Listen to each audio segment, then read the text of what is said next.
Alors, dans l'actualité de ce mardi 4 mars, la Fédération Histoire Québec tiendra son 59e congrès à Montmagny. Chapeau à la Société d'Histoire qui reçoit justement la Fédération Histoire Québec, la ville de Montmagny qui sera l'autre, mais c'est organisé par la Société d'Histoire de Montmagny. Et félicitations à M. Émile Gagné qui sera avec nous la semaine prochaine pour venir nous parler justement de cet événement qui se déroulera à la fin du mois de mai. Donc, vous avez juste que, si vous voulez y assister, vous pouvez communiquer avec les gens de la Société d'Histoire de Montmagny, parce que ça sera quand même un congrès assez occupé.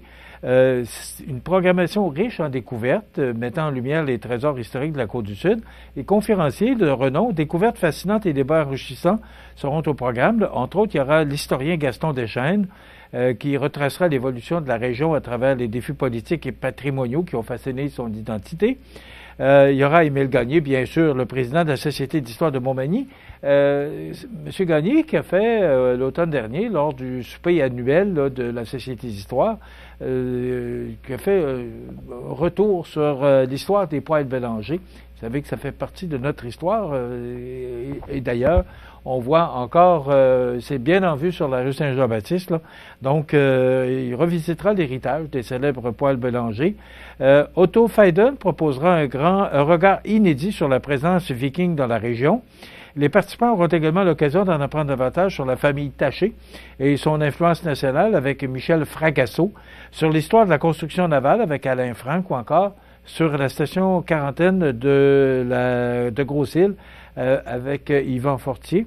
Et Richard Lapointe, quant à lui, abordera les avancées technologiques en matière de conservation du patrimoine. La culture sera également à l'honneur avec Rénal Ouellette. Comment peut-on passer à côté de Rénal pour nous parler de l'accordéon diatonique à Montmagny? Il y aura Jean-Luc Dupuis qui rendra hommage à Jean-Paul Riopel et à son lien avec la région. Il y aura également Evan Booth et l'évolution, on parlera de migration écossaise avec M. Booth et l'évolution du canot Atlas avec Richard Lavoie. Donc, des sujets vraiment intéressants et passionnants sur notre histoire. Alors, tout ça va se dérouler fin mai, début juin. Et si vous voulez réserver une ou des conférences, vous avez un tarif réduit jusqu'au 30 avril 2025. Donc, une belle initiative. Bravo à la Société d'Histoire de Montmagny, son président, Émile Gagné, qui amène ici ce 59e congrès. Et vous savez, quand il y a des congrès, les gens viennent coucher, viennent manger, prennent de l'essence, peuvent aller au centre d'achat ou au centre-ville. Alors, ce sont toujours de bonnes retombées économiques. Donc, bravo. Hier, je vous parlais que ça avait peut-être, selon le Journal de Québec, on disait que ça avait peut-être pas été la mesure des attentes pour le début de la consignation qui débutait samedi le 1er mars parce qu'on a rajouté beaucoup d'éléments. Et on a Consigne Action qui est maintenant située aux Galeries Montmagny. C'est la porte que vous voyez, c'est autrefois la porte qu'on utilisait pour entrer au resto-bar chez Agar. Alors, c'est pour vous situer à quel endroit c'est. Ce qu'on nous dit dans un communiqué de presse émis par Consigne Action, que ça s'est très bien passé, la phase 2. Donc, depuis samedi, les contenants de boissons à plastique font officiellement partie du système de consignation et une initiative qui suscite déjà un enthousiasme considérable chez les citoyens. Je pense qu'on a pris le rythme de faire attention. Vous savez, ce qu'on peut ne pas mettre dans le bac vert, ça ne va pas dans les sites d'enfouissement, donc on peut récupérer. Et vous savez, il y a des fois, je sais pas, je vais prendre un morceau d'acier. Là, je vais le prendre, puis voyons, je ne mettrai pas ça dans le bac vert. Et je vais trouver une place où le mettre, où il peut être récupéré. Parce qu'avez-vous pensé que ce morceau d'acier-là, le temps que ça va prendre avant qu'il devienne en poussière, s'il le devient un jour, alors je suis très sensible à ça, la consignation. Et je pense que tout le monde, on a vraiment embarqué là-dedans. Et même, on en est aujourd'hui que là, on a le bac vert, le bac brun, puis le bac bleu. Et là, parce que moi, le bac brun, je m'en sers, ma conjointe aussi, on l'utilise. Alors, je réalise que, parce qu'aujourd'hui, là, dans mon coin de pays, c'est le bac vert et le bac brun, et je réalise qu'il n'y a presque plus rien dans le bac vert, et il y en a un petit peu plus dans le bac brun, et je suis à peu près à moitié ou un petit peu plus avec le bac bleu. Alors, tout ça, c'est le fait que le bac vert soit vide, ou presque vide, ben ça ne va pas dans les sites d'enfouissement, et ça va, on récupère. J'entendais hier la présidente de la Société Saint-Vincent-de-Paul et Mme Paris, là, la secrétaire, qui mentionnait que ils reçoivent des produits, là, des vêtements ou d'autres produits, et ils font l'impossible pour être capables de revendre ces articles-là, justement pour pas que ça se ramasse dans les sites d'enfouissement. Et j'ai remarqué ça, j'ai entendu, et moi j'ai la même idée. Tout ce qu'on peut économiser, tout ce qu'on peut récupérer pour éviter que ça aille ou ça se rende dans les sites d'enfouissement. Donc, puis, vous savez, des fois, on dit « Ouais, mais Montmagny, on est toujours les derniers. » Mais là, on ne l'est pas, parce qu'on a quand même Consigne Action, puis on fait partie du même réseau, puis tout le monde a ouvert le même temps, le 1er mars. Je pense, il me semble que c'est près de 200 postes Consigne Action. Alors, on est choyé, on l'a chez nous, puis il faut en profiter. Puis je pense que tout le monde est rendu vraiment sensible à la récupération. Bon, bien, c'est Cégep en spectacle. Là. On est rendu dans les finales, dont Montmagny et la Pocatière font partie. Et j'apprenais que ça fait 45 ans que ça existe. Puis aussi, des gens comme Ariane Moffat, Isabelle Boulay, Marie-Hélène Thibert, Pierre Lapointe, Vincent Vallière, Isabelle Blais, Laurent Paquin, Martin Petit, Louis-Jean Cormier, Émile Bilodeau, Sophie Pelletier, qui vient de Rivière-Ouelle, qu'on a vu en direct de l'Univers la semaine dernière, Salomé Leclerc et plusieurs autres. Donc, il y a du monde qui participe beaucoup et tous les cégeps du Québec sont impliqués dans cette belle initiative.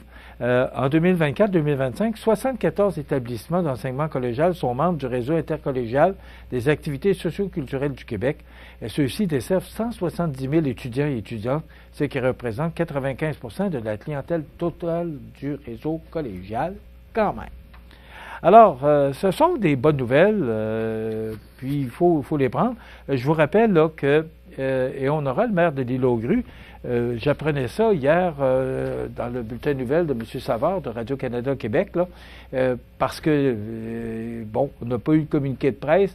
La Société des traversiers du Québec à Lévis ont informé la population de Lévis qu'il y avait un seul traversier jusqu'à dimanche, d'abord en raison de l'approvisionnement. Alors, on a pris un bateau traversier de Lévis pour aller approvisionner, excusez-moi, l'Île-aux-Grues, parce que vous savez que depuis le mois de décembre, là, à peu près la mi-décembre, qu'on ne peut pas être approvisionné par le traversier de Montmagny, l'Île-aux-Grues. Alors, c'est un traversier de Lévis qui fait l'approvisionnement de l'Île-aux-Grues, tant au niveau pour les résidents que l'agriculture de l'île. Donc, on en parlera là, avec le maire de l'Île-aux-Grues, qui sera notre invité jeudi. Et pour ce faire, il n'y a qu'un seul traversier.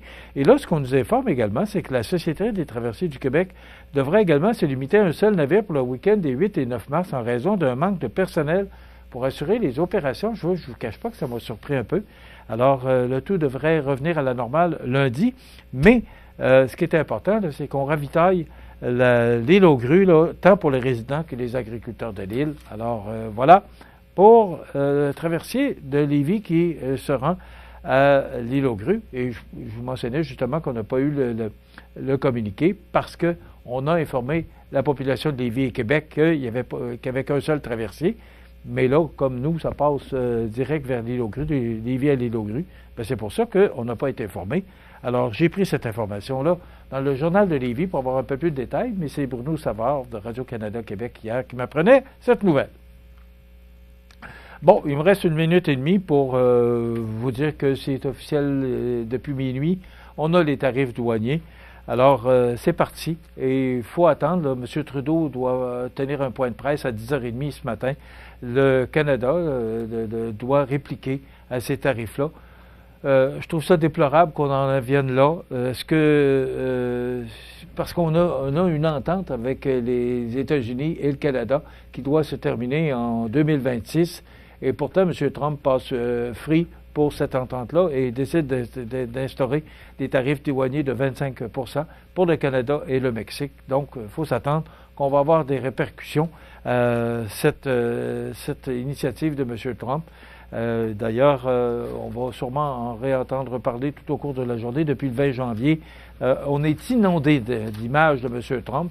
Donc, c'est une histoire à suivre que ces tarifs douaniers qui, en principe, devait être établis à partir de minuit 1 minute. Demain, chronique culturelle avec Cynthia Lamontagne et on reçoit Éric Gourde, journaliste du journal La Voix du Sud de Bellechasse, qui viendra nous parler de ce qui se passe dans la région de Bellechasse. Donc, c'est le menu pour demain, mercredi. Ben, ça complète déjà notre émission. Ben, je vous souhaite de passer une excellente journée. On se retrouve demain. Bonne journée.